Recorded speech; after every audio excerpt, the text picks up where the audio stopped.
everybody. I'm very happy to see you all here. And I'm Tom Gillesberg. I'm chairman of the Schiller Institute here in Denmark and also the head of the Copenhagen Bureau of the Executive Intelligence Review magazine. And we are honored to be able to host this conference here today in the Russian House here, thanks to the Russian Embassy and the Russian House. And we have a very exciting program on the big issues which confront us today. And the first presentation, more thorough presentation, will be by Helga Zepp-LaRouche here on my side, which I'll introduce in a second. She's the founder of the Schiller Institute, also wife to Lyndon LaRouche and an extremely close collaborator to him for quite some time. Then, after her presentation, then there will be short statements by some of the BRICS countries. We will have a statement by Alexei Kalashnikov from the Russian Embassy. We'll have a short speech by Yu He from the Chinese Embassy and from Marcel van Kirk from the South African Embassy. And the way we do it is basically for those that are not here today to be able to go back and still be part of this continuing discussion. We will record the speech of Helga Zepp-LaRouche, but then after that we will not record the proceedings in order for everybody to be able to participate in an open and frank discussion which the world truly needs. Now, before letting Helga speak, I think I would just shortly introduce her. As I said, she's the wife of the American statesman and economist and philosopher, and you could put a lot of very other beautiful words on him, Lyndon LaRouche, who is still at a very high age giving leadership in the United States in order to make sure that there is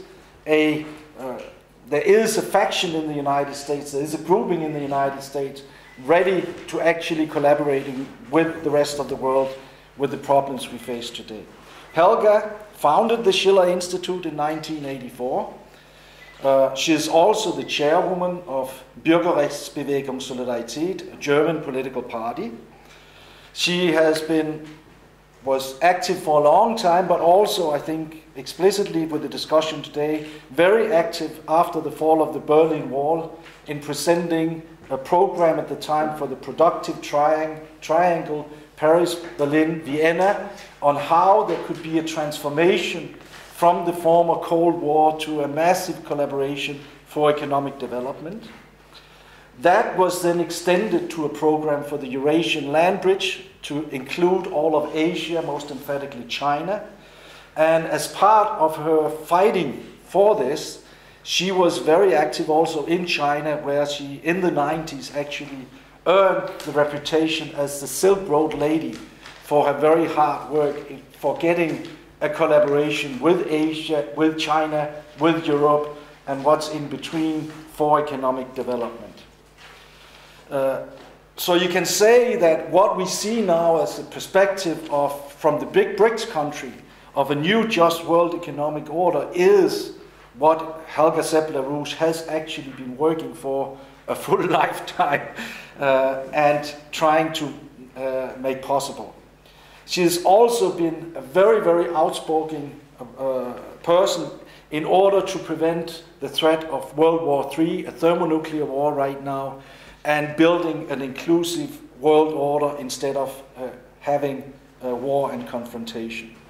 And she has also, in the last couple of years, been initiating and been the key person in arranging a series of conferences in Europe and the United States to create a paradigm shift in the culture, is most emphatically also in Europe and the United States, in the economic field, in the strategic field, but also in the cultural fields, where Helga Zepp-LaRouche is quite a scholar on Friedrich Schiller, Cusa, and many other of the great personalities of European history.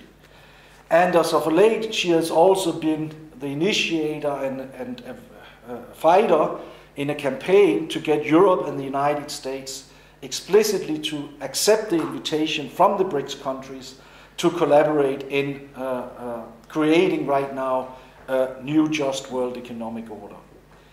So with those words, I think Helga has a lot to say to us today, so please, Helga, take it from there.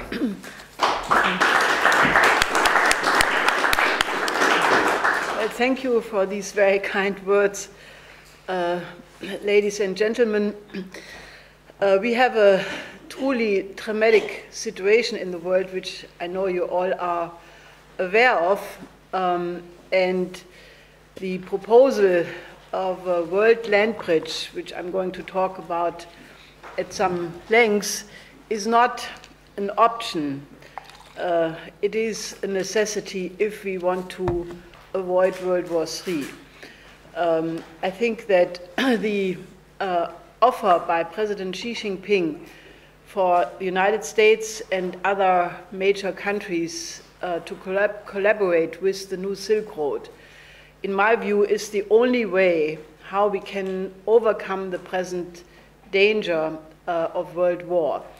Now, why do I say that we are on the verge of World War III? Most people look at Ukraine, and there are many people who have been warning that the conflict over the Ukraine, if it would go into the direction of a military solution, implies the danger of a large war. But I agree with President Putin, who said that if they would not have found Ukraine, there would have been another issue to seek the confrontation.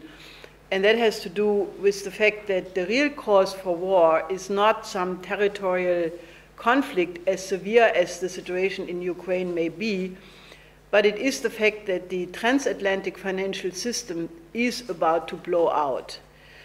Now, before I go into this, let me say that most people in Europe right now are quite upset about the recent election result in Greece, because it's very clear that the new Greek government is taking a clear stand, rejecting the austerity policy of the Troika, and basically is breaking with the memorandum of the previous government.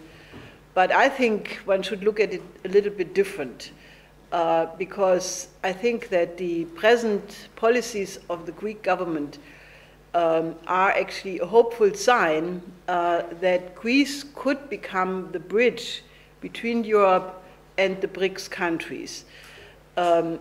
So let me just say a couple of words, because I know it's a controversial situation. As a matter of fact, in Germany, people are very upset about the Greek situation, which is understandable, given the fact that Mrs. Merkel and Mr. Schäuble were the main pushers of or supporters of the Troika policy. But if you look at the evolution of how it came to the Greek situation, you had Goldman Sachs manipulating the statistics several years ago for Greece to be able to join the EU, which the EU knew. I mean, nobody can claim that the EU did not know this, but they wanted to incorporate Greece and therefore had a closed eye on these developments. And then, since the euro was from the beginning a construct which could not work, and we have said that, we have written about that warning, that you cannot have a currency union including countries which have such a diverse character like those which were put in the European Monetary Union. It was not what is called an optimal currency zone. You had countries which had a complete agricultural structure like Greece, Portugal, and then you had highly developed countries like Germany and some other countries. So it was very clear that the initial euro was the result of a geostrategic decision to contain Germany and prevent an independent German role, for example, in the collaboration with Russia at the time. If there are questions on this statement, I'm perfectly happy to answer that in the question and answer period. But all I'm saying is the euro could not work, and it did not work. And when the various bailout policies were implemented, all the money which went to Greece never remained in Greece. It was always only a measure to save the European banks, and therefore, if now Greece is demanding a debt conference like that of Germany in 1953, it is a very legitimate demand because most of the Greek debt is not legitimate. So therefore, to have a debt conference and separate the legitimate debt and the illegitimate debt and agree on a payment plan which is, feasible, because, you cannot extract from a country debt payment when the economy is not functioning. It's like, you remember the famous play by Shakespeare, where, the pound of flesh is demanded as a payment, and what was demanded by the Troika was the pound of flesh.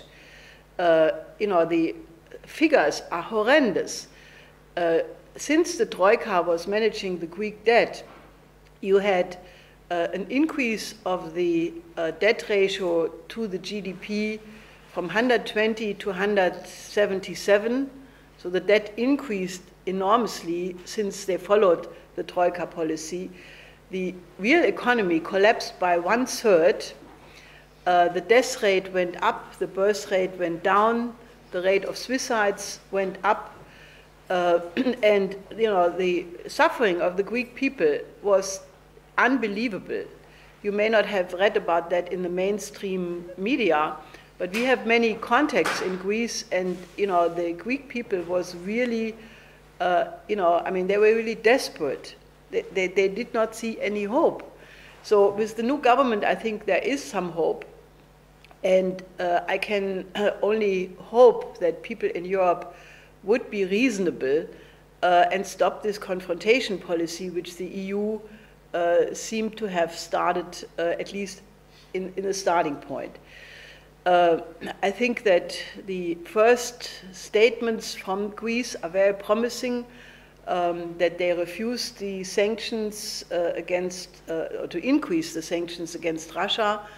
I think it's very important that they said that they do not think that war is a way of solving conflicts, and that they said that they want to have strong relationship to the BRICS countries by having more relations to Russia, to China, to India, that they want to increase the maneuvering room for Greece.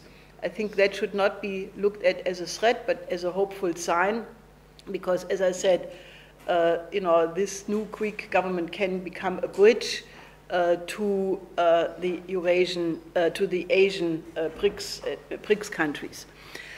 Now, why do I say that the financial system of the transatlantic sector is about to blow out? The general agreement is that the too big to fail banks are today 40% or more larger than in 2008. They are much more exposed to the derivatives than in 2008. As a matter of fact, the Bank of America has today 85% more derivative exposure than then. And it's a hopeless situation because the situation with the oil price, which obviously has many reasons why it went down. One is naturally the massive production of shale gas and oil in the United States. Another one was the decision by the OPEC countries to keep the oil price low. Mainly Saudi Arabia took that position at the recent OPEC meeting in Vienna as an economic warfare against Russia.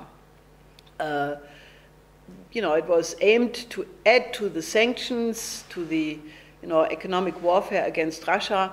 But as President Putin noted at some point, that became a boomerang because it is now hitting the too big to fail banks in the United States, which are exposed by about $1 trillion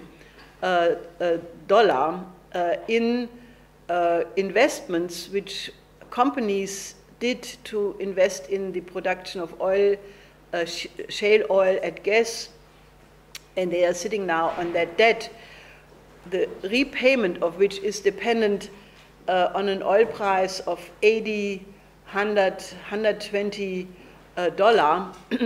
and the present oil price is around $45.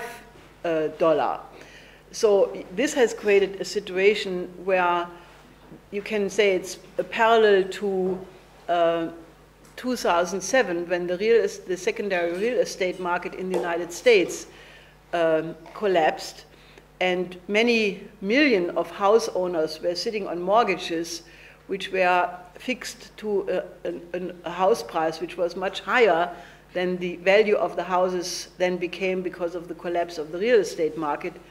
And then basically this led to an explosion, and in the consequence of this led to the collapse of 2008 of Lehman Brothers and AIG. And if you remember, at that point, the panic in the financial markets was that the financial system would evaporate. Now, unfortunately, at that point, no reforms were taken, no re-regulation of the banking system. Instead, you had one bailout package after the other. You had the quantitative easing, first of the Federal Reserve, then of the Bank of Japan, and now of the EZB, where Mr. Draghi said that he will do everything to save the euro, meaning he's printing money without restriction. And that has led to a situation where practically the bubble has become bigger, and it is the opinion of even conservative people like Thomas Höning, who is the vice chairman of the FDIC in the United States, that if one of the too big to fail banks would go under, it would lead to a systemic collapse. People like Bill Cross from PIMCO, for example, has made the parallel to the explosion of a supernova. That if the financial system blows up, then it will be like a supernova. You have a last-minute increase of energy and light, but then the whole thing will collapse. And that is about the condition of the financial system, because you have right now about 2 quadrillion derivative exposure. And if you continue the bailout to cover that, you end up in Weimar hyperinflation. And if you try to solve that problem by a bail-in, the Cyprus model, which was attempted 1.5 years or 2 years ago in Cyprus, by basically disowning the people who have accounts in the banks and bank shares and so forth, you will not be able to come up with 2 quadrillion. You will come up with about 1% of that. So, with other words, this financial system is absolutely bankrupt, and the only hope is to implement the kind of reform which Franklin D. Roosevelt did in 1933 by implementing a Glass-Steagall banking separation, by putting protection of the state on the commercial banks, stop the financing of debt and losses of the investment banks through either taxpayer money or quantitative easing, or of the access of the investment banks to the saving accounts of the commercial banks. And if you stop all of that and you have no more bailout, then these investment banks have to practically bring their books in order on their own, and in some cases they will have to declare insolvency and close shop, and that's not a bad thing. Then naturally we need to have a credit system in the tradition of Alexander Hamilton, the first Secretary of the Treasury, of the United States, who implemented a national bank at the time, following the War of Independence of the American Revolution. And then you have to issue credit for production only, and you have to stop the casino economy. Now that is not some far-away option. There is right now a bill in the Congress which is presently supported, I think, by over 30 congressmen. A similar bill is being prepared in the Senate. In the previous Congress, similar bills had over 100 congressmen supporting it, and right now there is a growing motion to do that, even in the Democratic Party and in some places in the Republican Party, because what people in Europe don't know, but before the last Congress stopped, the Wall Street banks, Jamie Dimon from CP Morgan, called up personally the congressmen and the senators and told them, put them under pressure to eliminate the last regulation which exists in the Dodd-Frank bill, namely that the FDIC has to guarantee losses in the derivative business, which means the taxpayer has to pay in case the investment banks have derivative losses. Now that was a restriction which existed in the Dodd-Frank bill, and Jamie Dimon called congressmen and put pressure on them to eliminate that, and they did. But that has led to a boomerang, because people said this is too much.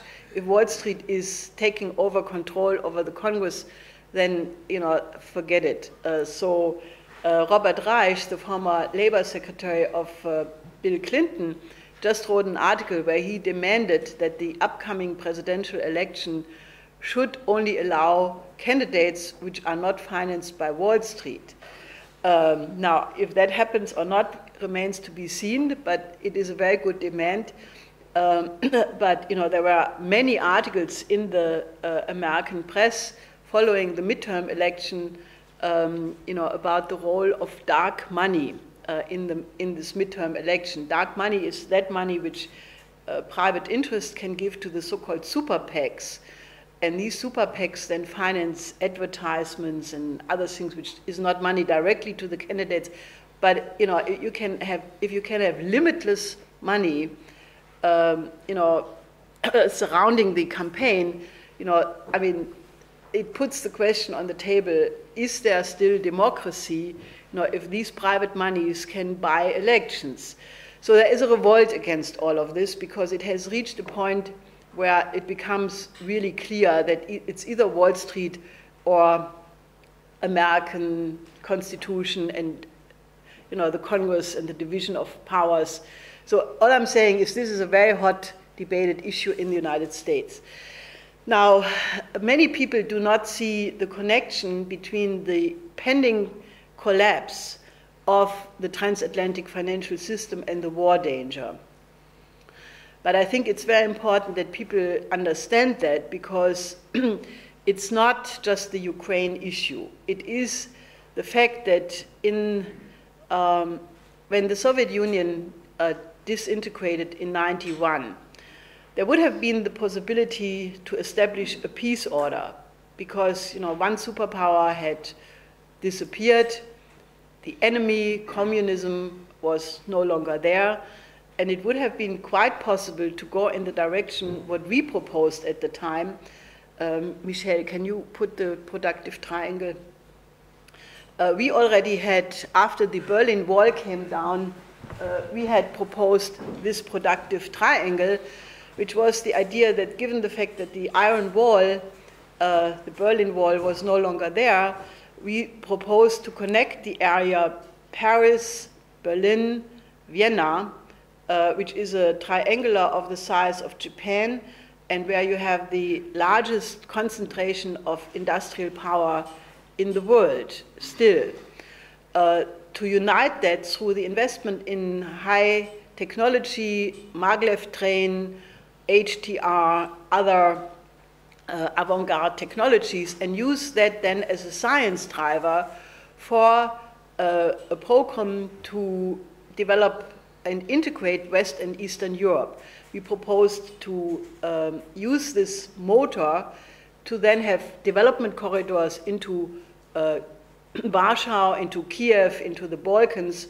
And the difference to what actually happened would have been that we said that way you can use the industries of the Comic-Con, which were perfectly fine industries. For example, if you would have taken the machine tool capacities of Czechoslovakia, for example, put it on a plateau and shipped it to African countries, they would have been very happy with these industries. The industries were fantastically productive, but they were not compatible on the world market. And our program would have allowed to use these industries up, so to speak, before you would replace them. And it would have been a much better way to deal with the situation than what happened.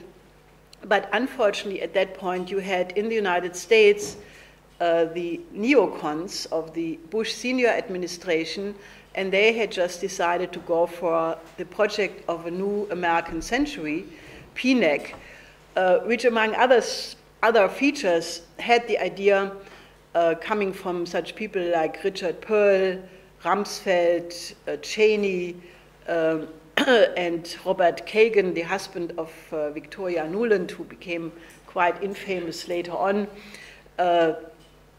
to not allow in the future one country or a group of countries to become stronger than the United States. And then they started to go for empire, the idea to have regime change against any country which would oppose globalization.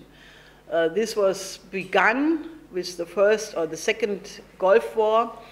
It was then interrupted for 8 years during the Bill Clinton administration, but that policy came fully back with Bush Jr., and it was continued by the Obama administration. And that is why, for example, this program was not adopted, even it was very popular at the time among many industries in Europe, because Bush Senior, Margaret Thatcher, and also Mitterrand, they decided to reduce the Soviet Union from a superpower into a third world raw material exporting countries. And they implemented the shock therapy. If you remember, Jeffrey Sachs and other so-called economists, Jeffrey Sachs is now changed a little bit, but at that time he was one of the key proponents of the shock therapy, and that policy reduced the industrial capacity of Russia in 3 years, from 91 to 94, to only 30% of its previous capacity.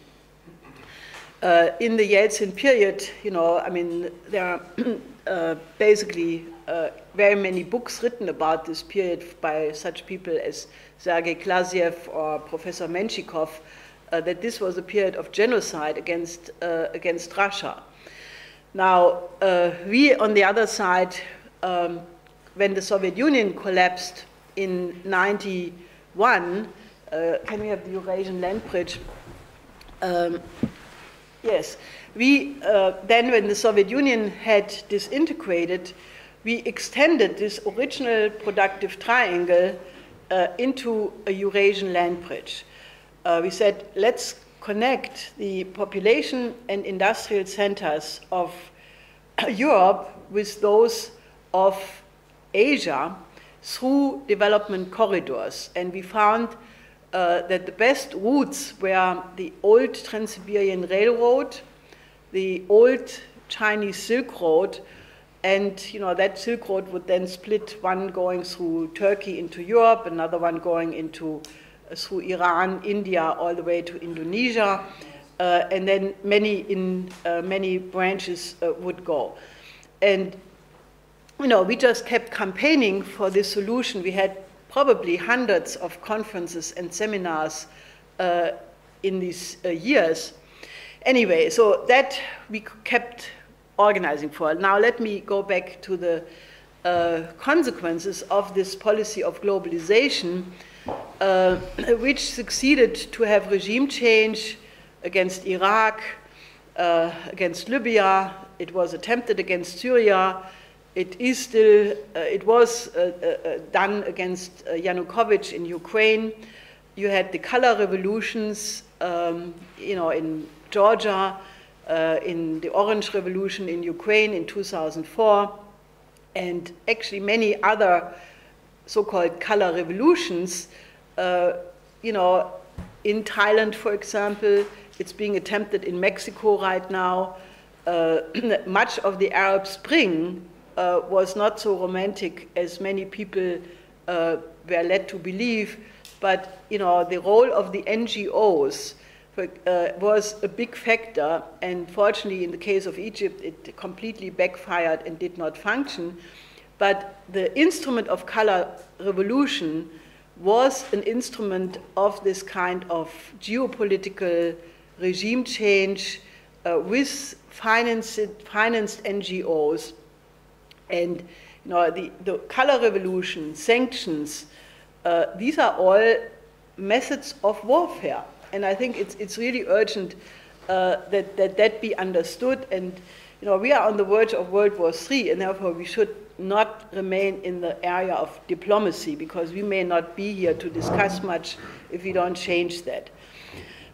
Now, in the same period, and that is where the war danger comes from, when in the 1980s you had the middle-range missile crisis, many people were concerned that an accidental launch or some unpredictable mistake could have led to World War III by error, because the warning period between the SS-20 and the Pershing II had been reduced to only a few minutes. At that point, people like Helmut Schmidt correctly warned that we were on the verge of World War III. You had hundreds of thousands of people in the street warning that this could happen. But at that time, you still had a NATO doctrine which was mutual assured destruction, which was the idea that you could not use nuclear weapons because it would lead to the certain extinction of civilization. And that functioned. Even during the Cold War, you had a code of behavior among the superpowers. Even in the height of the Cuban Missile Crisis, recently documents were published which showed that even at the height of the Cuban Missile Crisis, you had a direct connection between Kennedy and Khrushchev, and that mechanism helped to diffuse the crisis. Now, that code does not any longer exist, and that has been expressed by many people as an extreme concern. Igor Ivanov, the former Russian foreign minister, for example, or Michael Stürmer, who is a German historian, they put out statements recently that that has vanished. The other thing which is equally worrying is that the doctrine of mutual assured destruction still exists for Russia, for China, and probably other nuclear powers, but it does not exist for the West, because you had a change in the military doctrine, which has been published by various publications, a change to a first strike doctrine, and the idea that it would be possible to launch and win a first strike and disable the second strike capability of any opponent.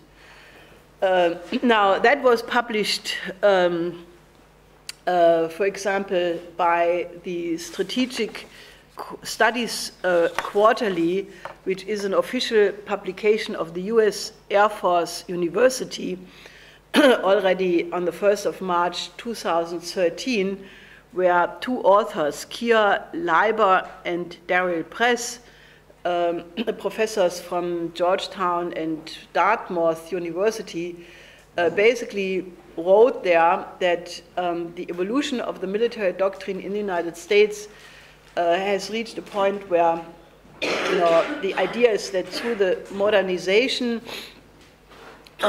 of the targeting and also new technologies which would allow that you could knock out ABM systems, strategic submarines, surveillance and reconnaissance systems, offensive cyber weapons, ICBMs, that you could eliminate those and therefore think by eliminating the air defense of an opponent that you could knock out the second strike capability.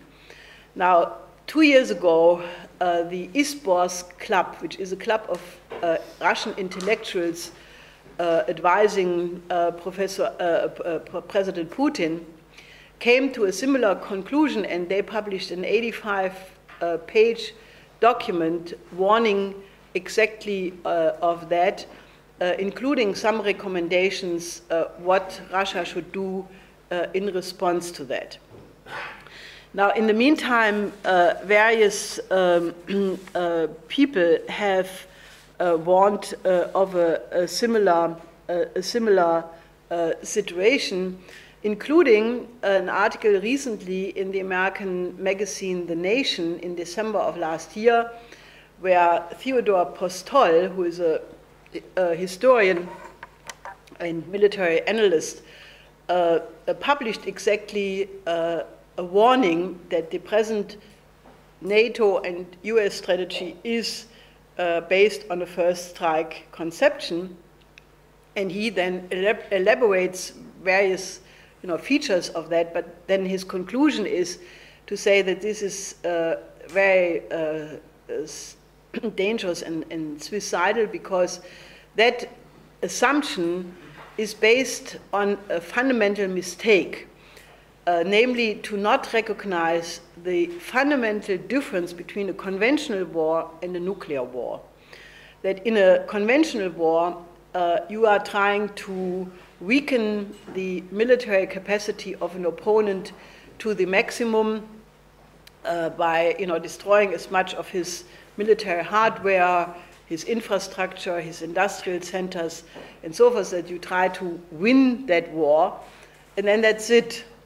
But that the idea that you can eliminate in a nuclear war the entire nuclear arsenal of an opponent is a complete absurdity, because it's now recognized that in the case of Russian perception or Chinese perception that there is an incoming missile, that the warning time left right now to answer is about 3 minutes. Now, Russia has reacted to all of this by upgrading its military doctrine, which Putin announced around the Christmas period, whereby the Russian military doctrine now says that the combination of the global missile defense system, the prompt global strike doctrine, which is a first strike doctrine, the expansion of NATO to the borders of Russia, the fact that now the United States have put military lethal weapons into the Baltics, into Poland, Romania, Bulgaria, constitutes an encirclement of Russia, that all of this creates a situation where Russia basically takes the right to, or the measure that if they come to the conclusion that there is an escalation, that they will, including use nuclear weapons to prevent such a first strike. Now that shows you how absolutely on the verge of extinction we are right now. Because this is a policy which is clearly, the danger of extinction. I mean, first of all, the history of military development shows that always some accidental development takes place. that you can have a misreading of a development which could set off, a response. And I think we are right now in a situation where we urgently need to go away from this, and in a certain sense, the danger that mankind may not be here is really here. And I think people, we have published a whole bunch of articles which I want people to read and familiarize, if you are not yet familiarized with it, because I think the war danger is so close. I know Gorbachev is very much liked in the West, he's not so much liked in Russia, but Gorbachev came out repeatedly in the last, even yesterday, warning that the Cold War is about to go into a hot war. The German coordinator for Russian policy, Gernot Erler, in a public speech recently dismissed that, saying, no, we are not close to world war, but if there would be an attempt to have a military solution in the Ukraine, he could see that the Gorbachev scenario would go ahead. Now, right now, I think yesterday or so there was the Minsk discussion. There was again certain tiny steps that maybe Poroshenko is willing to stop, but he said previously that the idea is to unify Ukraine militarily. And if you look at the Ukrainian army, they are shelling of their own population in eastern Ukraine. The different statements to retake Crimea militarily, I think we are sitting on an absolute powder keg. And I really want to say this in utmost clarity, because the connection between the collapsing financial system, which in a certain sense is the expression of the idea to have this empire, and the military reactions in Ukraine must be seen as one situation. So I think that in a certain sense must be really understood, why we are right now launching a campaign to say that the only way how we can get out of this almost hopeless mess is by responding to the offer of President Xi Jinping that the United States and Europe should join the BRICS in the new Silk Road. Now, why am I saying that?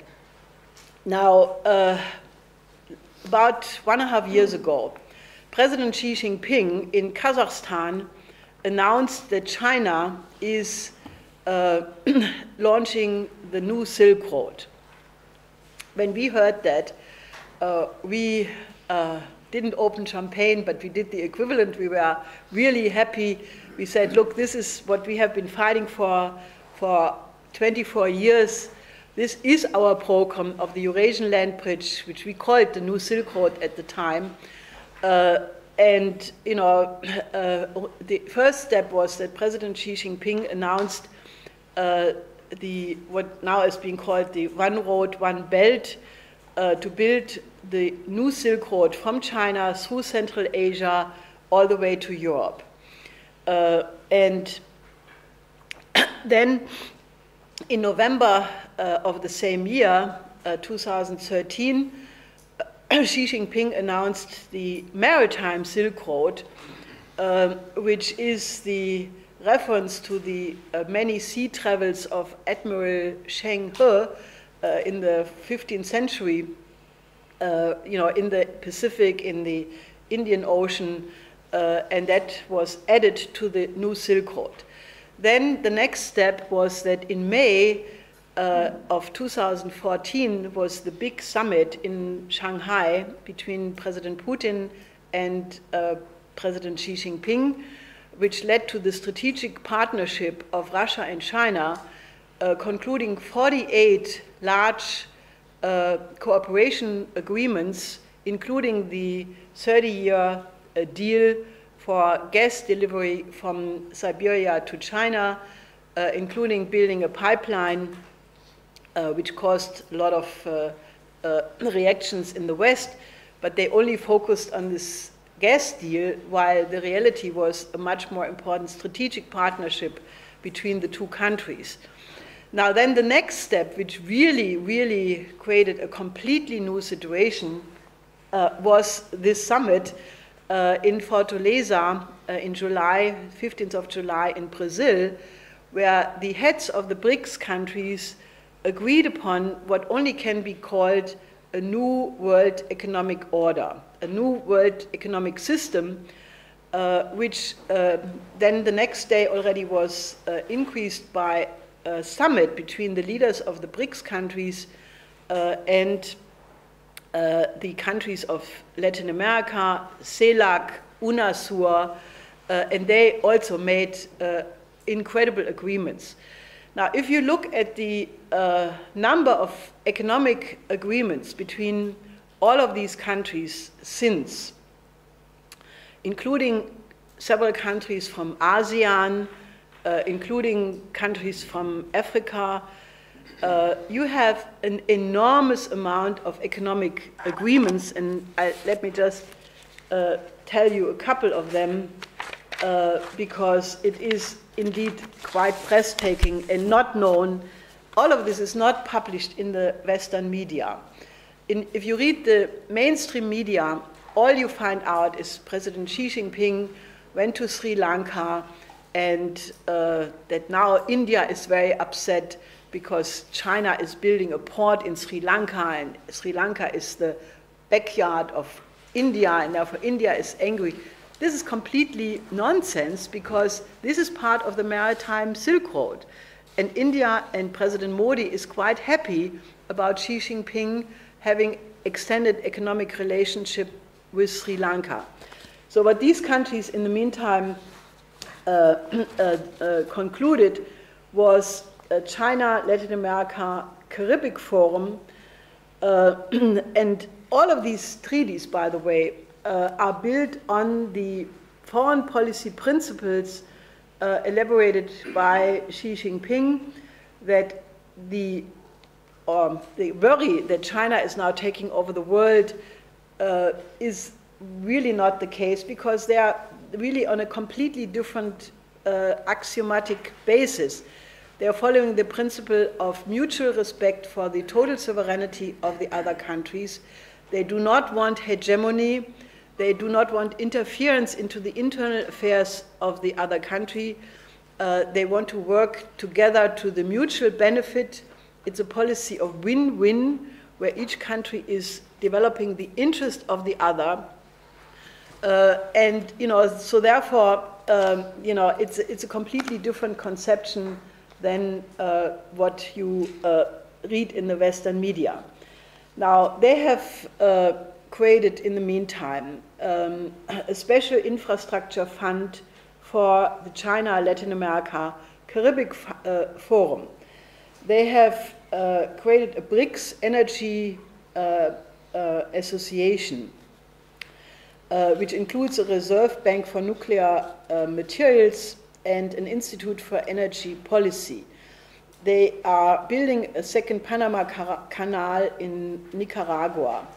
There is a huge collaboration between Russia and Nicaragua, where Russia exports agricultural products and machine tool, exporting the GLONASS GPS system to Nicaragua, and collaboration in many other areas. Russia-Cuba, 10 agreements, the modernization of the harbor Mariel, the construction of an airport, 4 nuclear blocks of heat power plants. Russia-Argentina, elaborated collaboration in the field of energy, air and space, communication, armament, nuclear energy, ocean water desalination. Peru-Brazil, they are building a transcontinental railway system from Brazil to Peru, including Bolivia. Bolivia, by the way, is an amazing example of what can happen to a developing country if the right environment is created, because Evo Morales was a coca bauer before he became president, and the country was not in the best economic condition, but now with the collaboration of Russia and China, Bolivia is going nuclear for nuclear energy.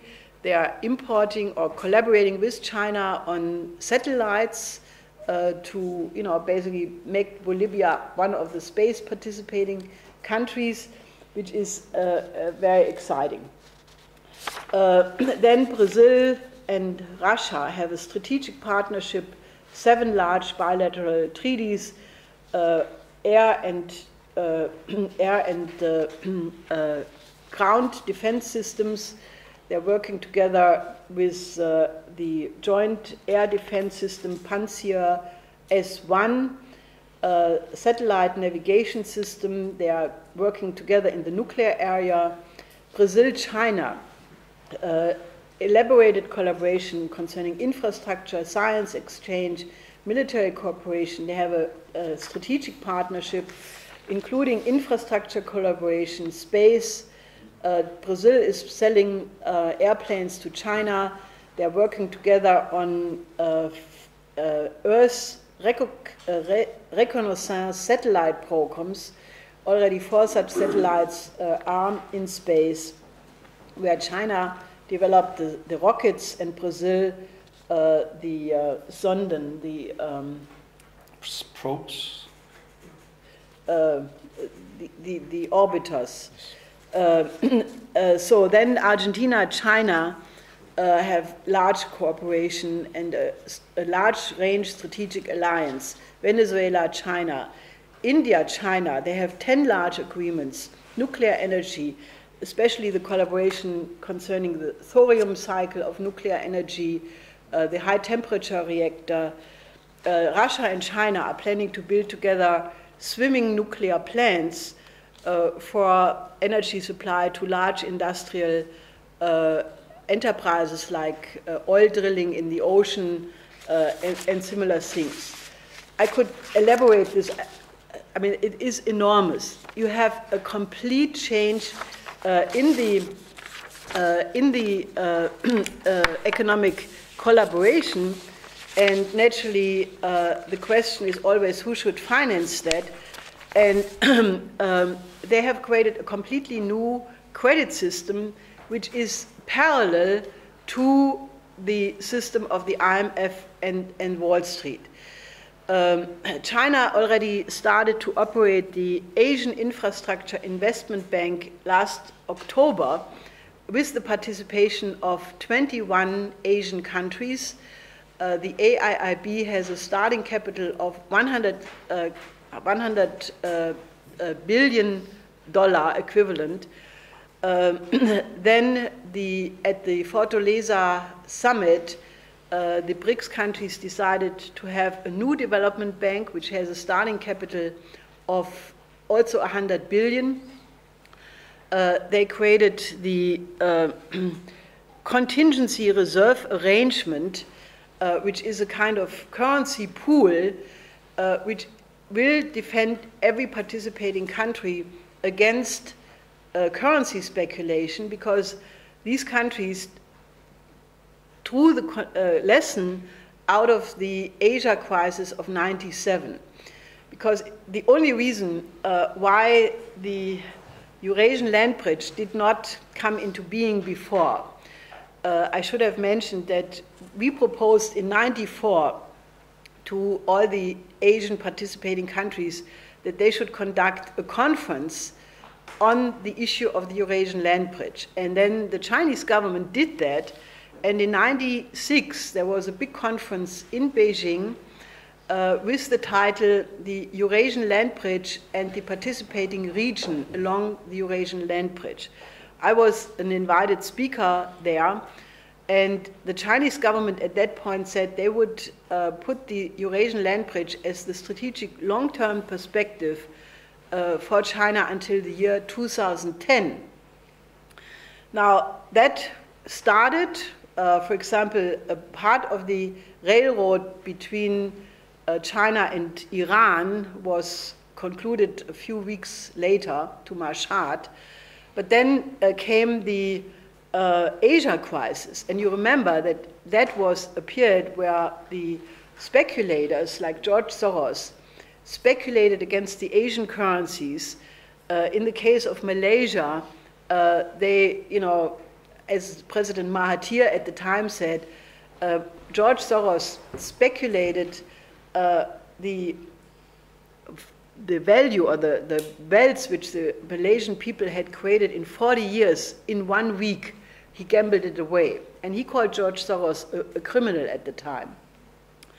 Other currencies, Thailand, Philippines, even Japan, I mean, they were speculated in 80%. If you had a collapse in some currencies of 80%, and, the Asian countries then, eventually created the Shanghai Fund as a first attempt to protect against such speculation. But then really this contingency reserve arrangement pool, which now has $100 billion and it can grow, is designed to protect these countries from such attacks. But this is not the whole thing. Other credit institutions were created. There is a plan right now to build a Shanghai Cooperation Organization Bank. There is a new Silk Road Development Fund of 40 billion, a Maritime Silk Road Fund of 20 billion, and just in the last days, Hong Kong, I think it's called the China Energy Fund, also said they will start a new financing arrangement of 20 billion initial capital for infrastructure financing of the new Silk Road. So this is really an emerging parallel credit system, explicitly not for speculation, explicitly only for project financing. Now, if Europe and the United States would get their act together and say, we make Glass-Steagall banking separation and we go to the credit system, what Franklin D. Roosevelt did in the 1930s, because Roosevelt implemented Glass-Steagall in 1933 together with the famous New Deal, which was infrastructure projects, the Tennessee Valley Authority program, and other such infrastructure with which he was able to bring the United States out of the Depression in the 30s. And the finance mechanism which Franklin D. Roosevelt used at the time was the Reconstruction Finance Corporation, which also was the basis of the Kreditanstalt für Wiederaufbau in Germany, which was instrumental in bringing Germany in the post-war period from an economic rubble field to the famous German economic miracle in a few years. It was state-directed credit for well-defined projects in the common good. Not speculation, but only for projects to reconstruct the economy. Now that, therefore, is an accomplished model and a reference point which can be used today without any problem. So this, is really a fantastic situation, and we have produced this report here, which is, a 370-page study, because in the meantime, when the shock therapy was implemented, the IMF, globalization, eliminating every regulation in the banking system, we assumed all the time that this financial system would come to the point of collapse. As a matter of fact, Mr. LaRouche, who I may say that as his wife is the only economist who deserves that name, because he is the only one, and a few exceptions naturally also, but in the West I would say he's the only economist who deserves that name, because he was the only economist whose prognosis was consistently correct. As a matter of fact, already in 1971, when Nixon decoupled the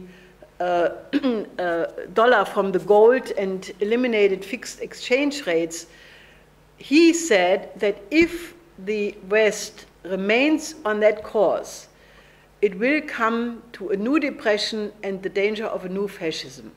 He said that in 1971, and that particular analysis was one of the reasons why I joined his association, which was very small at the time, and many others did, because, I mean, there are many more reasons for it, but that really convinced me, because, you know, it was very clear that if you go back to monetarism and put the credit creation in the hands of private interest, which is what this Nixon decision did, it allowed private credit creation in offshore markets, the Caribbean and other places, that you lead to a situation where more and more you go away from production and money makes money became the philosophy.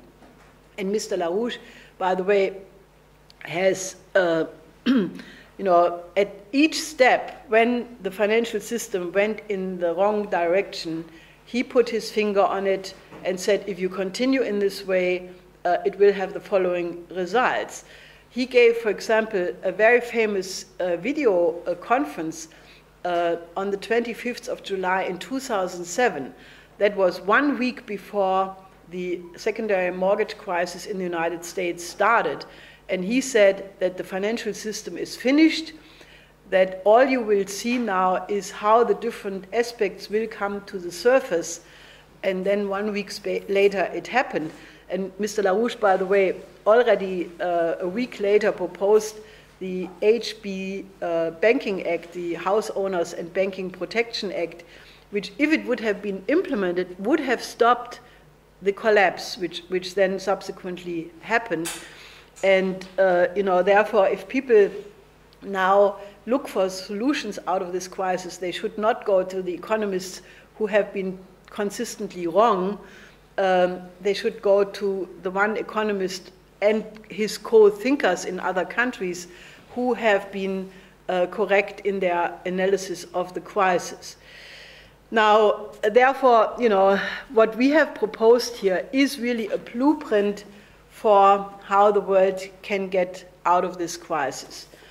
Now, as I said, we have elaborated our initial proposal of the Eurasian land bridge to a world land bridge. Can we have the world land bridge, please?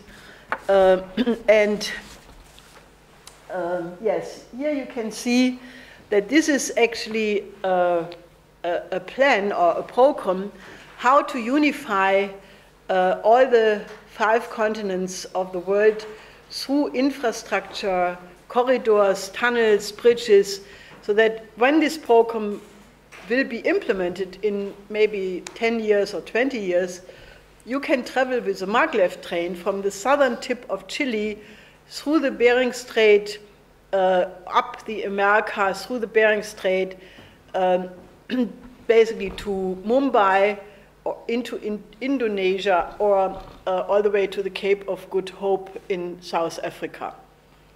And that will be faster than you can do by ship right now. Because these high-speed rail systems are much better, because this is not just rail or transport connection from A to B, but it is supposed to be corridors of development. Now, let me go quickly through the different bridges and tunnels. Now, the first one is, number 1, is the second Panama Canal, which is already being built. It was started last December by China. It will connect the Pacific and the Atlantic Ocean. It will be 278 kilometers long. It is deploying 50,000 workers. It will build 2 new ports, a new international airport. It will construct many industries, cement, steel, others, and it will take 5 years to be completed. Now, it is noteworthy that this was reported by the German TV, but all they reported was that about 10 or so, or 100 fishermen who live at the lake through which this canal will go will have to be put in a different place. And they said, oh, the human rights of these fishermen, this is so terrible.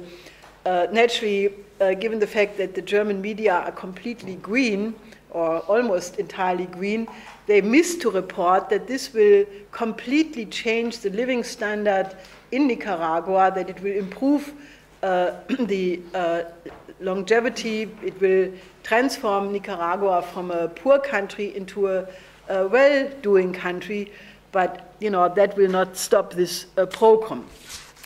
Now, number 2 is the tunnel under the Bering Strait, which will unite or connect Alaska and Siberia. This is already in the official state policy of the Russian government. President Putin has announced a clear intention to build this. China has expressed large interest. Korea, but also other countries want to participate in that, because obviously this is not just a bridge of peace building potentially between the United States and Russia, but to build this connection is extremely crucial to build up infrastructure in the Far East and in the Arctic regions of Russia. These regions are very rich of raw materials. You find in that part of Russia all the raw materials which and isotopes which are in the periodic table of Mendeleev, and however they are naturally under Arctic conditions, and it's not so easy to exploit things which are in permafrost conditions. So you cannot just exploit them, you have to build cities which make it possible for human beings to live there. And there is one plan for such a city to be built under, basically a roof, so that you have livable conditions. UMCA is on the agenda. This is the name of this planned city. Now, number 3 is a tunnel between Sakhalin Island and Russia. This will be 7.3 kilometers. This will connect the Japan and the Eurasian landmass. Number 4, a tunnel between Sakhalin Island and Hokkaido Island, either a tunnel or a bridge which will connect the Japanese island with Russia, 45 kilometers. This will connect Japan with the Eurasian land bridge. Number 5, Saikan Tunnel, which already exists. This is presently the longest and the deepest tunnel in the world. It opened 1988, 53.85 kilometers. This was extremely important to unify the Japanese nation. Number 6 is an undersea tunnel between Japan and Korea, which will connect Japan and South Korea, 128 kilometers.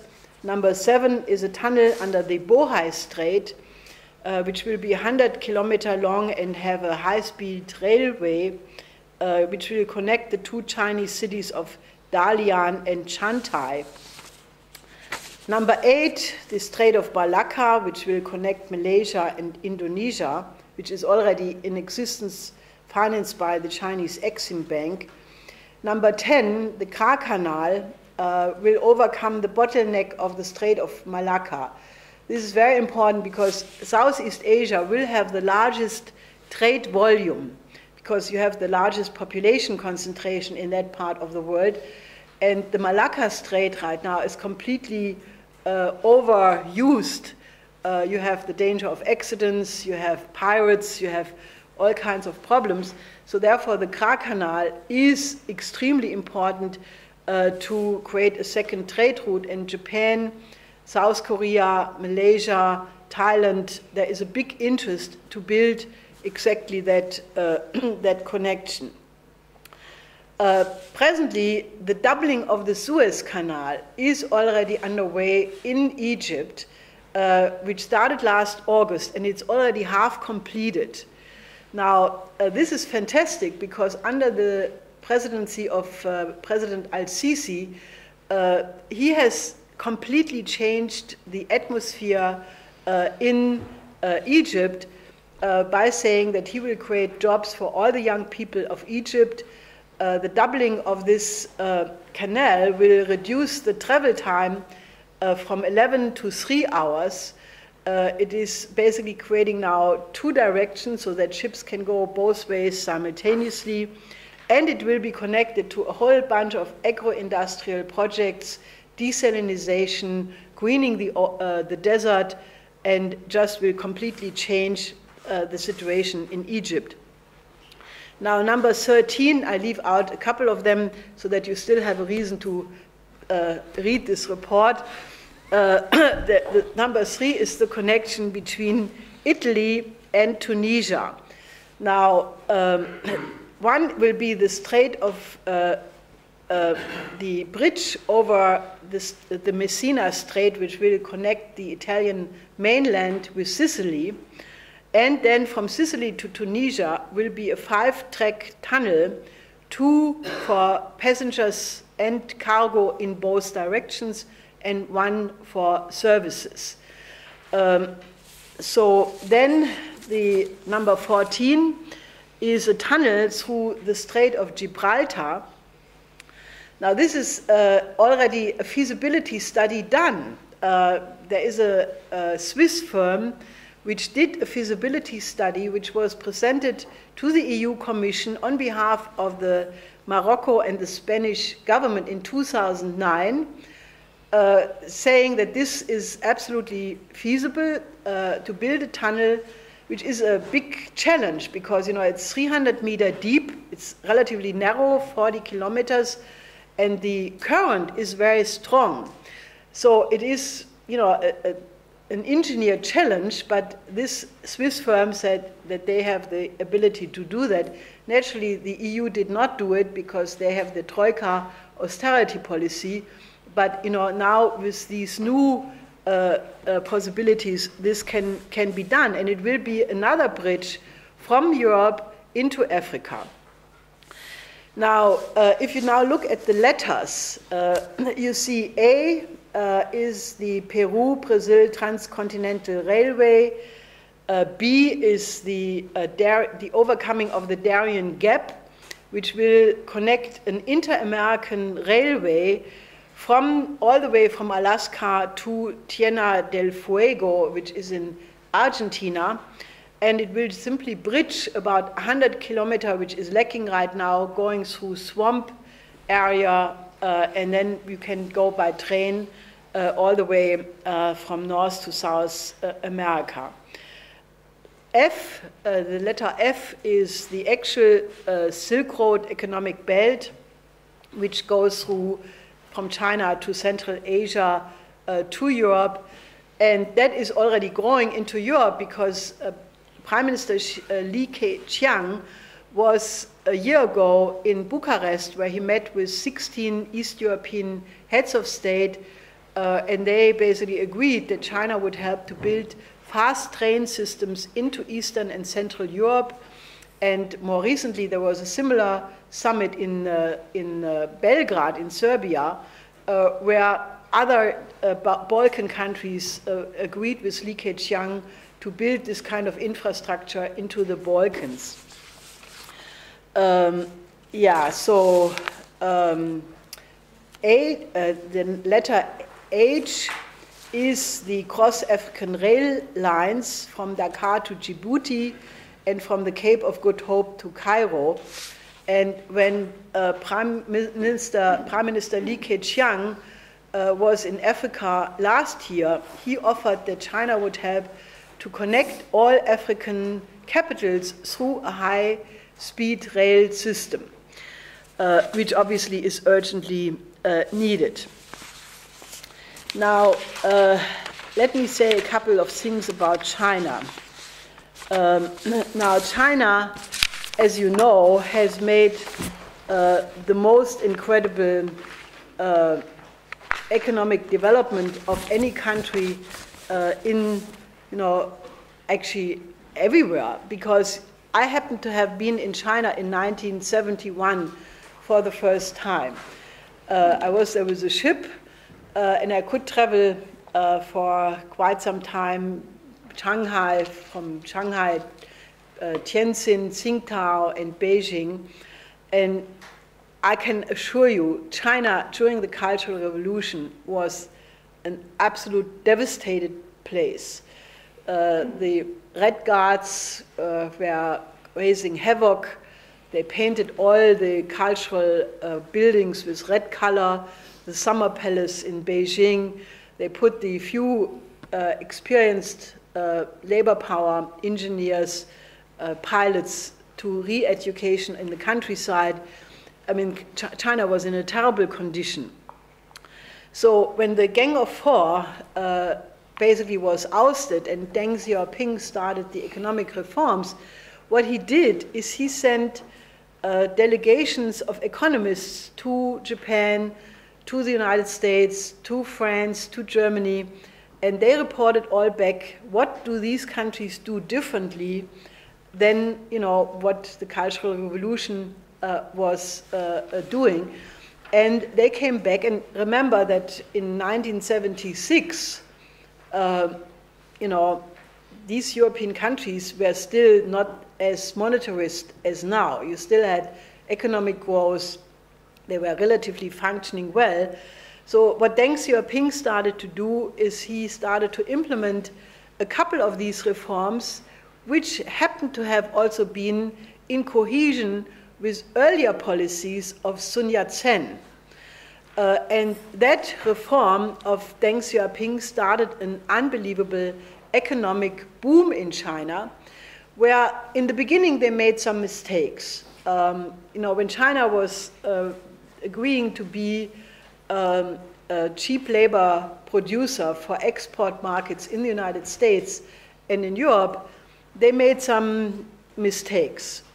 They polluted the air, they polluted the water, and China has now some big environmental problems, like the smog, which, you know, when you have smog in Beijing, you cannot breathe.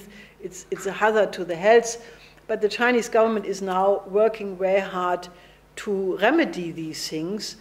And the protection of the environment in China is something very different than in Germany. In Germany, the greenies are crazy. In China, they're doing the right thing. I just want to say that because, you know, the ecology movement in Europe is not identical with the concern for the environment in China. And this is a very important distinction. Anyway, so after China made this phase, there was a period in which China, without any question, copied a lot of technologies from other countries. But, you know, if you think the NSA is not doing that, I think you have to correct your views.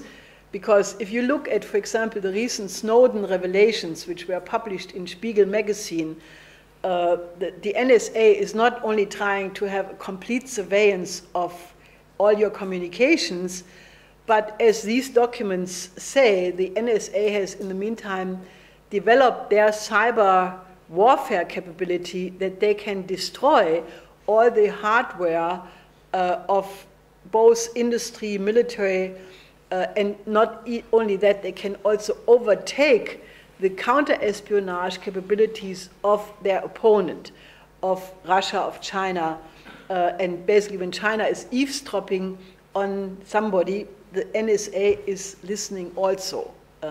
Anyway, so I'm just saying that, you know, we have the argument that China is copying, or has been copying technologies, has a lot of hypocrisy. So, but that phase is also over, because approximately since 10 years, China has developed avant-garde knowledge in many fields. It is based on a science driver model. It is educating its own labor force in the highest possible way. For example, China will have 2,000 graduates in the area of fusion power.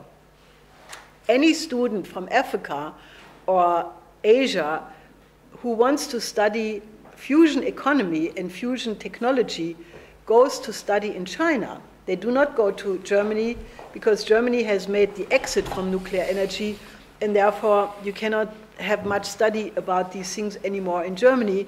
And since the United States has also greatly reduced the funding for NASA and similar high technology areas, they also are not the advisable place to go. China by now is the leading power in space technology. When China landed its U-2 rover last year in December on the moon, this was the most advanced space project of any country, because what this lunar Chang'e 3, Chang'e 4, Chang'e 5 lunar missions of China have as an aim is to very quickly in the short term mine helium-3, the isotope helium-3, for a future fuel for the fusion production on Earth. Now, that will be a revolution, because that way, contrary to fusion models using heavy deuterium and tritium, which are still sort of the conventional energy production, whereby you have to basically use turbines and that way gain electricity through the using of turbines, which still has a relatively low efficiency. Once you go into a helium-3 fusion, sort of second generation fusion production, you can extract electricity directly from the fusion process, which will catapult us in a completely new phase of fusion power, which then can be used for propulsion, for space travel, and it will then make large space travel completely much more feasible than right now, because right now to send astronauts to Mars is a highly hazardous entertainment, and these crazy private entrepreneurs who are collecting millionaires who take a trip to Mars without the possibility of coming back, it's really not a very humanistic way. It's sort of a suicide mission. And because if you don't come back, it's not so pleasant. And secondly, it is, if astronauts or cosmonauts or tigonauts are for a long period in space, their bones start to disintegrate, and that problem has not yet been solved.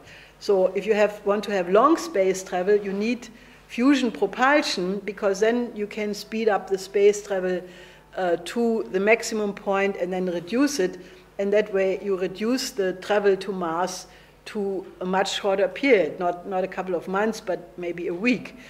Now that is obviously a perspective for the future, but we have to really think about the future. Now, what this is all about is a completely new paradigm for mankind. Now, as I said, we are sitting on the verge of World War III.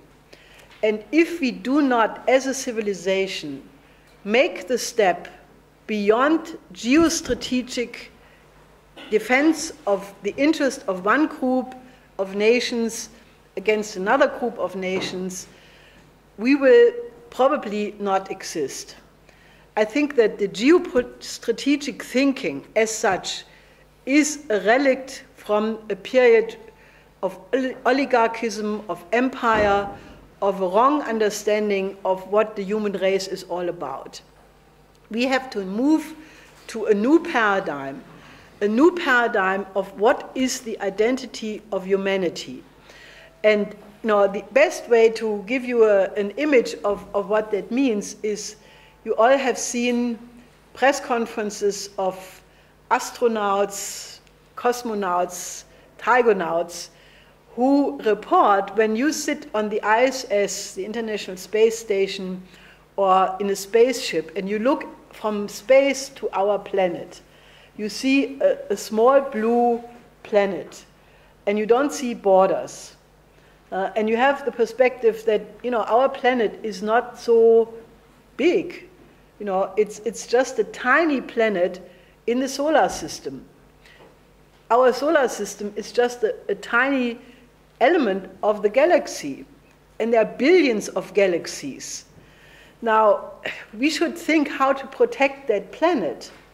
You know, not in the way the climate change people are saying, who manipulate statistics to sell CO2 emission certificates, which is a big business of the hedge funds. I'm talking about protecting the planet from the danger, for example, of asteroids, meteorites, comets.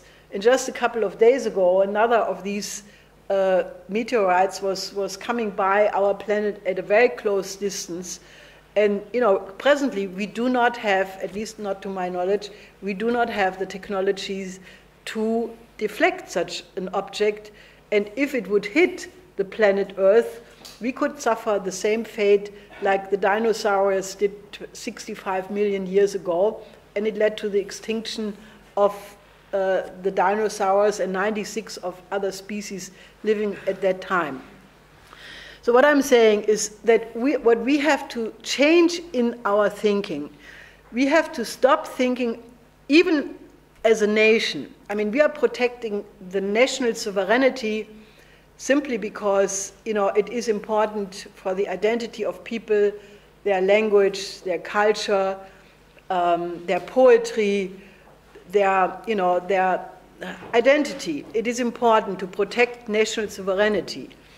But we also must become world citizens and think about humanity as a whole, because, you know, we will only survive as a species if we do that. And the best way to think about it is to define the mankind from the future, to not look at the conflicts now, but to think, where do we want to be in 10 years? Where do we want to be in 100 years? And, you know, just think about the evolution of mankind. Mankind is different from all other species because we can invent and make discoveries about universal principles. No other living being can do that. No animal can invent something. I love animals. We always have dogs. We have presently a very sweet little dog. And as much as we love this dog, and this dog becomes more intelligent through the interaction with human beings, no dog can invent to produce rabbits to have better food. No donkey has ever made a field of carrots to eat better breakfast. No cow is thinking about having a colony on Mars to study, you know, how the space looks from, you know, from that perspective. It is only a human being which can do that. You know, it's very important because the greenies also say there is no big difference. Man is just a higher ape, and this has to be rejected completely. Man is unique. Mankind is the only species which can again and again discover the laws of the universe, and when you apply these discoveries, it leads to an increase in the productivity of the production process, and that leads to an increase in the living standard, the longevity of mankind, an increase of the population density of the planet. I mean, just look at the last 20,000 years, or since the last ice age, or the last 10,000 years. That's not a long period. It's maybe a couple of hundred generations, which is very short. I mean, a couple of hundred generations is nothing. And if you think how much we have developed in this period, 10,000 years ago, 5 million people could live on this planet. And if man would have stayed on that technological level, when we were hunters and gatherers, you know, the population potential would never have gone beyond that, and you would have had a biological catastrophe, because when all the berries and all the rabbits were eaten and the population would have become too big, there would have been a starvation crisis, and that probably would have led to a shrinking of civilization and, you know, a catastrophe. But man is not like animals. Man could develop agriculture, started to domesticate animals, started to use instruments for agriculture. Then mankind developed fossil fuels, used fire. Mankind is the only species which came to use the use of fire. And if you read the beautiful tragedy by Aeschylus, Prometheus Bound, he describes in there, Prometheus describes, Prometheus was a titan and he stole fire from the Olympus against the will of Zeus. Zeus hated people and he didn't want mankind to have fire, but Prometheus brought it to mankind. And as a punishment, Zeus then chained Prometheus to a chain, and for eternity had an eagle pick his liver as a punishment. And despite that, Prometheus said, I'm happy I did that because look at all the advantages which mankind had from the use of fire. Was able to cook food, to use it for production purposes, increasing the living standard.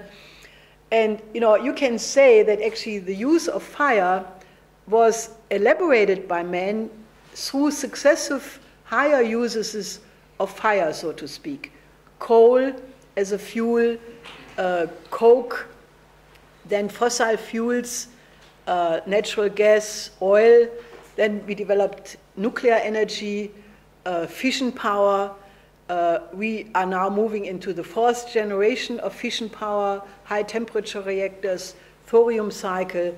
Already the use of fusion power is at the horizon, and soon we will be able to control matter, antimatter as an energy fuel, at least as an option in the future, which will be a complete revolution in terms of the energy flux density, which is increasing from each step of such new development.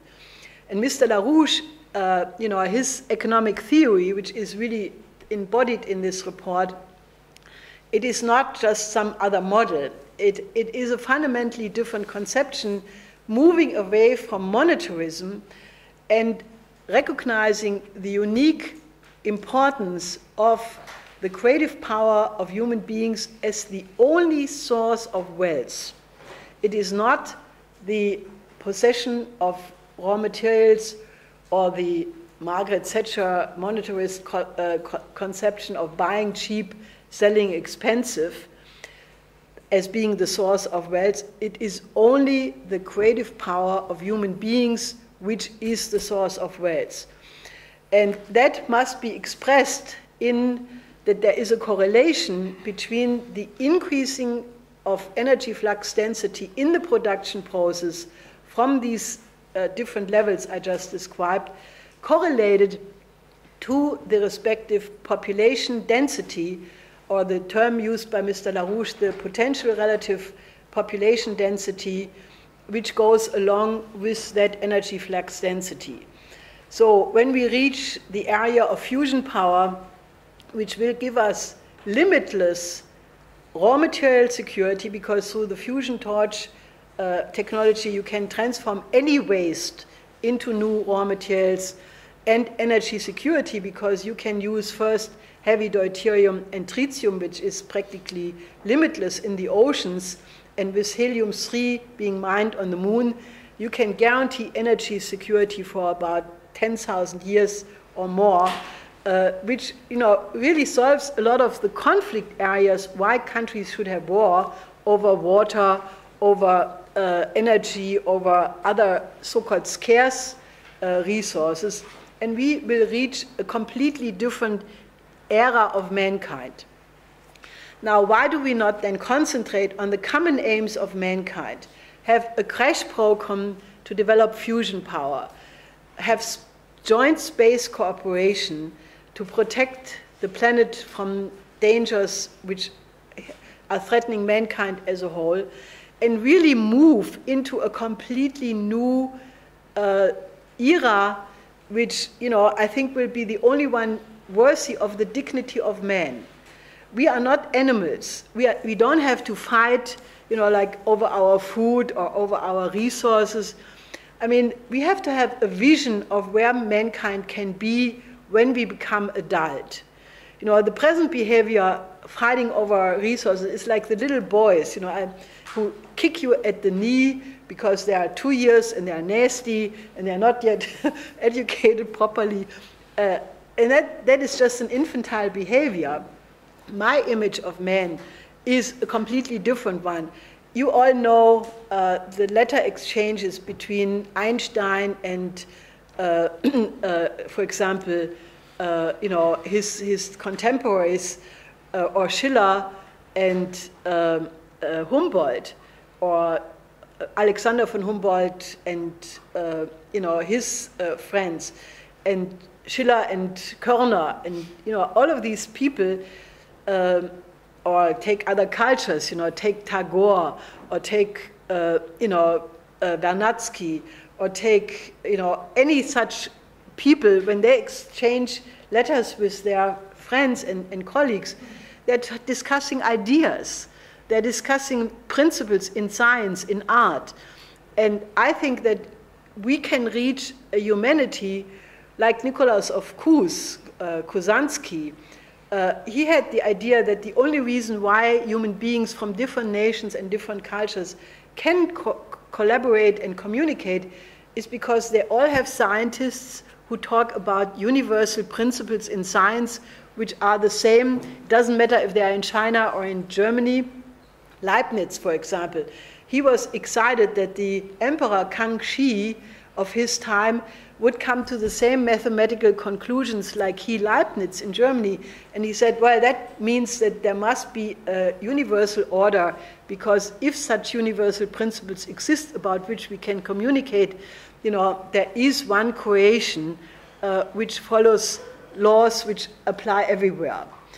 And I think that if you look at, for example, what in my view motivates Xi Jinping, okay, he's still communist with Chinese characteristics, but all the Chinese are Confucian. They have Confucian philosophies in their genes.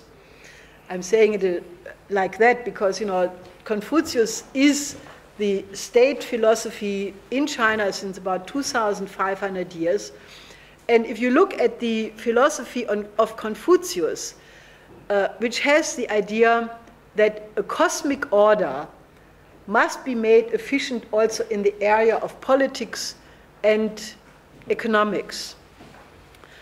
Even before Confucius, you had the idea that there is such a divine order where the government must follow the mandate of the heavens. And if a government is not following the common good, it loses the mandate of the heavens. In Confucian philosophy, you have the notion of Ren, which is the equivalent of the Christian Platonic idea of agape, of love. And that politics must be gained by a love for the common good, for people. In Confucianism, you have the notion of Li, which is the idea that every person must fulfill his or her place in the best possible way. And that this is what Nikolaus of Cusa said, that each microcosm must develop in the best possible way to have concordance in the macrocosm. The idea of harmony, that you do not have to defend the interest of one against the other, but as Xi Jinping says, you can have a win-win situation in which everybody progresses, which is the idea of Nikolaus of Cusa, who says that you can only have concordancia in the macrocosm if each microcosm develops in the best interest of the other and vice versa. So, in a certain sense, I think we have reached now a situation where either mankind jumps into a new paradigm and becomes truly adult and makes the kind of change, of axiomatic change, which must be as fundamental as the difference between the Middle Age and modern times. A break which is personified by Nikolaus of Cusa, who consciously said, what I'm writing now is something completely different than the scholastics, than the Aristotelianism, like the Peripatetics, And I'm now developing a scientific method which was never thought before. And that was the foundation of modern science, on which Kepler built, Leibniz built, and all the great thinkers, Vernadsky and others, were building on that change which Nicolaus of Cusa had caused. And that is the break which we have to do now. We have to break with oligarchism, we have to break with imperialism, and we have to go to the idea of the common aims of mankind and a common future. So I think that the choices before us are very clear. What we have done from the Schiller Institute is we wrote a petition calling for this, saying that in the time of thermonuclear war and thermonuclear weapons, war cannot be a method of conflict resolution if we don't want to risk the extinction of the human species. And that we call, therefore, that the United States and European nations in particular should take up the offer which President Xi Jinping made to Obama at the APEC meeting last October, that the United States and Europe should join hands with the BRICS countries to develop the new Silk Road and cooperate. And we have started to collect signatures, both among so-called ordinary people. We have several thousand of those, but we have also about 300 from so-called VIPs, important institutional people, which is already very impressive. So if you go to our website, you can see that this is a growing number of people, and we are adding every day new signers. And I would ask all of you to help us to circulate that petition, because it is not only that the people who sign that express their agreement with it, but it is also a perfect way of making people familiar with that alternative, which, as I said, is blocked out by the mainstream media in the West. And people say, oh, the BRICS have this alternative model, and it is a perfect way of putting the alternative on the table. So I would really ask you to help us to circulate that petition, and also to make this World Land Bridge report more known, because we would like people to not only study it and read it, but to comment on it, to make reviews, to publish those reviews in magazines, and really change the debate. I want to have a situation where in Europe and in the United States there is a discussion, should we go to World War III or should we go with the BRICS instead?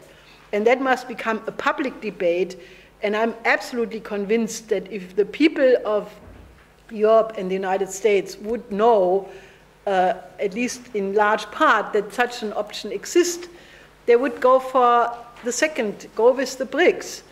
So, we are really in a campaign to, stop World War III, to implement the existing solutions, implement Glass-Steagall, go for the kind of development projects, and, simply try to intervene into the situation right now, to move mankind forward and, do our best to create a new renaissance, because, I should have mentioned, this is not just an economic program, but we also want to combine it with a cultural renaissance, because I think everybody who thinks about it knows that the present popular culture of the United States and Europe is catastrophic. The video games, the movies, the glorification of violence for violence sake, which has no purpose other than the brutalization of the people who are watching it. This has reached a point where, it's really threatening the soul of our youth and our children. And, I think that the degeneration of the culture has reached a point where it's hard to imagine that it can become worse, even so they invent something worse, every day.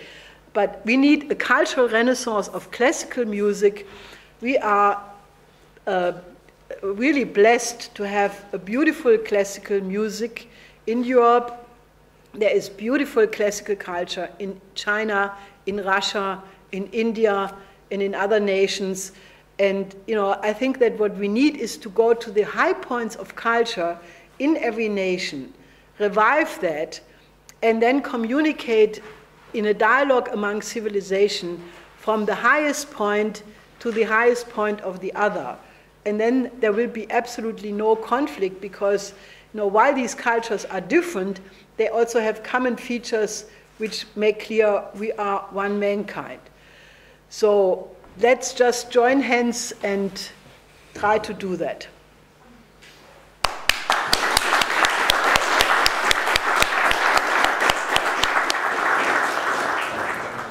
LaRouche and the Schiller Institute for giving me the opportunity to come talk to you about what BRICS means for us. In the past few years, there was a lot of criticism against South Africa's inclusion in the BRIC organization. We're very proud to be the S in BRICS, and I would like to expand a little bit on that as well. South Africa's GDP is the 26th largest in the world, and our stock exchange is the 18th largest. We have 17 million economically active people, growing finance, real estate, and services sector making up 21% of the economy. South Africa is also the powerhouse of Africa, the world's largest producer of gold, platinum, and chromium. We can feed ourselves and we export food. We have independent judiciary, a free press. We've held several free democratic elections, and we subscribe to the Constitution. We have a lot of challenges after the end of apartheid, and we are busy reversing some of the legacies of this system. So the S in BRICS represents not only South Africa, but the rest of the continent of Africa as well. And we hope to create opportunities for Africa in Africa. South Africa enjoys recognition as a dedicated and committed regional and global player in the UN, the African Union, the G77 in China, as well as the non-aligned movement. South Africa is also the only African representative in the G20. Therefore, we have no doubt about our membership in BRICS, and we do not see it in conflict with our stated aim of ensuring a better life for all. So, dear friends, a historic and seminal moment in the post-Bretton Woods era was reached when the BRICS finance ministers signed two founding agreements in the new development bank and a contingent reserve arrangement. South African President Jacob Zuma hailed the establishment of the new development bank as an everlasting legacy that will change the face of global economics and the face of all of the developing world for the better. We are still looking for the future to prove that right. As the leaders indicated at the 4th summit held in New Delhi, this bank is intended to strengthen cooperation among emerging economies and developing countries by joining pooling BRIC savings, notably foreign reserves estimated at about $4 trillion US, as well as other private financing within the jurisdiction of these countries, to meet the development needs of countries with whom we as South Africa share common objectives. In the period leading up to the signing of these two important agreements, the African leadership was consulted. That's the African Union chairperson, the NEPAD, the New Partnership for African Development chairperson, as well as the AU Commission chairperson, who then wrote a letter to President Zuma to engage all the leaders of BRICS on the importance and significance of this initiative for the aspirations of the African continent. It can be recalled that when President Zuma, in response to this mandate, hosted the BRICS and African Leaders Retreat on occasion of the 5th summit we held, with its discussion centered on an infrastructure development agenda of Africa, tying in with the Silk Road project. Trade, cultural exchange, and the success of Africa is dependent on this. South Africa hosted the 5th BRICS summit in Durban during 2013. The following agreements were signed during the summit under the auspices of the BRICS Interbank Cooperation Mechanism. That is, the BRICS Multilateral Infrastructure Co-Financing Agreement and the BRICS Multilateral Cooperation and Co-Financing Agreement for Sustainable Development, as well as a new cooperation agreement on innovation that was signed at the summit. That shows you already how close we are pulling Africa and the BRICS countries. The process of negotiations to launch the bank and a currency agreement was concluded in the main during the South African chairmanship, due to the unprecedented commitment from our BRICS partners to bring these projects to early fruition. Considering the various political, financial, legal, and constitutional requirements that had to be navigated to come to these agreements, It is an indication of the political will of the leadership of BRICS. The leaders agreed, as contained in the Fortaleza Declaration, to provide an initial capital of $100 billion US, of which the initial subscribed share would be $10 billion. That is $2 billion US per member, to be paid over a period of 7 years,